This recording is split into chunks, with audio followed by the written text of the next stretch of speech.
Welcome to our channel. ఈ క్లాస్లో వచ్చేసి మనము 7th క్లాస్ సైన్స్కి సంబంధించిన 11th లెసన్ చూద్దాము. ఈ వీడియో కనుక మీకు నచ్చితే లైక్ చేయండి, షేర్ చేయండి, అలాగే సబ్స్క్రైబ్ కూడా చేయండి. లాస్ట్ వీడియోలో మనం మొక్కలలో పోషణ చూసాం కదా.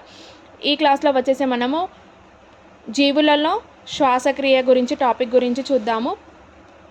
ఉచ్ఛ్వాసం అంటే గాలి లోపలికి పిలవడాన్ని ఏమంటారు అని అంటే ఉచ్ఛ్వాసం అంటారు. నిశ్వాసం అని అంటే వెలుపలికి పిలవడాన్ని నిశ్వాసం అంటారు. శ్వాస రేటు అంటే ఒక నిమిషంలోని ఎన్నిసార్లు అయితే గాలిని లోపలికి పీల్చి బయటికి వెళ్ళబెడతామో దానినే శ్వాస రేటు అని అంటారు. కార్బన్ డైఆక్సైడ్ ఆవిష్కరణ ఎవరు చేశారంటే వాన్ హెల్మెంట్. ఈయన ఎట్లా అనుకున్నారు, గాలిలో ఏముందో తెలుసుకోవడానికి ఈయన ప్రయోగం చేశారన్నమాట. బొగ్గును మండించడం వల్ల బూడిద ఏర్పడుతుందని కనుగొన్నాడు. బొగ్గు బరువు బూడిద బరువు కంటే ఎక్కువగా ఉంటుందని కనుగొన్నాడు. ఎవరు అని అంటే వాన్ హెల్మెంట్. కార్బన్ డైఆక్సైడ్ని ఆవిష్కరణ చేసింది ఎవరు? Van Helmont. నెక్స్ట్ 1756లో జోసెఫ్ బ్లాక్ అనేది వాయువు గురించి అధ్యయనం చేశారు. అంటే సున్నపు రాయిని వేడి చేస్తే దాని ఆమ్లంతో చర్య జరిపితే అది ఒక రకమైన వాయువును వెలువడుతుంది. దీనికి స్థిరమైన గాలి అని పేరు పెట్టాడు. ఏంటి? సున్నపు రాయిని వేడి చేస్తే దాని ఆమ్లంతో ఆమ్లంతో చర్య జరిపితే అది ఒక రకమైన వాయువు వెలువడుతుంది. దీనిని స్థిరమైన గాలి అని పేరు పెట్టారు. ఈ వాయువుకు సున్నపు నీటి గుండా పంపిస్తే సున్నపు తేటను పాలలాగా తెల్లవలే మారుస్తుంది. దీనిని కార్బన్ డైఆక్సైడ్ అని పిలుస్తున్నాము. ఈ కార్బన్ డైఆక్సైడ్ని CO2 అని పిలుస్తున్నాం కదా. దీనికి లేవో యూజర్ అని పేరు పెట్టారు. దీనిని ఏమని పేరు పెట్టారంటే లేవో యూజర్ పేరు పెట్టారు.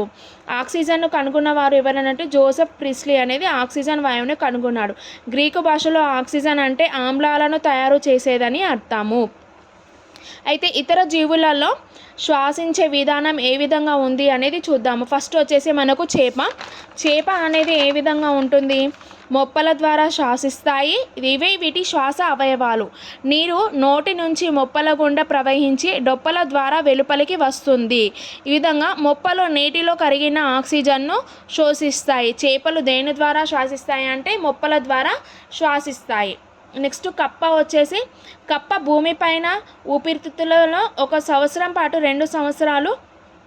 సంవత్సరంలో 2 సార్లు భూమి లోపలికి వెళ్ళి విశ్రాంతి తీసుకుంటుంది.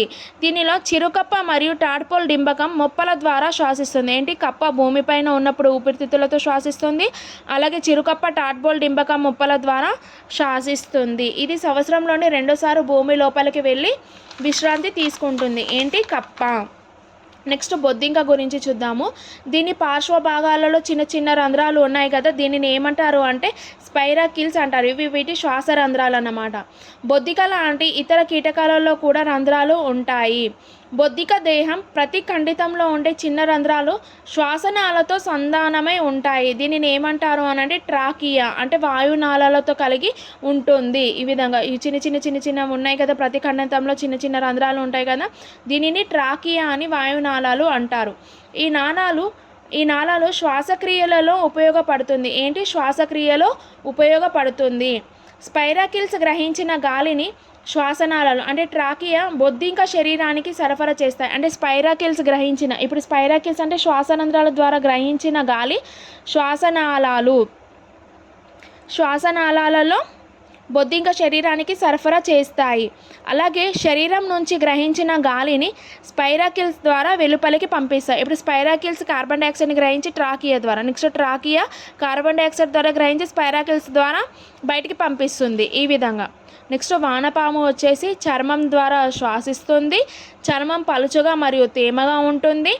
చర్మం పైన సూక్ష్మమైన రంధ్రాలు ఉంటాయి. అలాగే వానపాములో శరీర ఉపరితలం అంతా శ్వాసించడానికి ఉపయోగపడుతుంది. ఎగ్జాంపుల్స్ ఏంటి? జలగ, నత్త అనేది. ఈ విధంగా ఇవి శరీర ఉపరితలం అంతా శ్వాసించడానికి ఉపయోగపడుతుంది.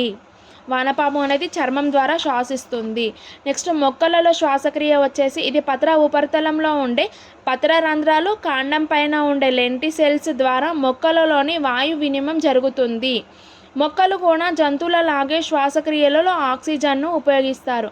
మొక్కలలో శ్వాసక్రియ ఏ విధంగా జరుగుతుంది అంటే పత్ర రంధ్రాలు మరియు కాండంపై ఉండే లెంటిసెల్స్ ద్వారా మొక్కలలో వాయు వినిమయం జరుగుతుంది.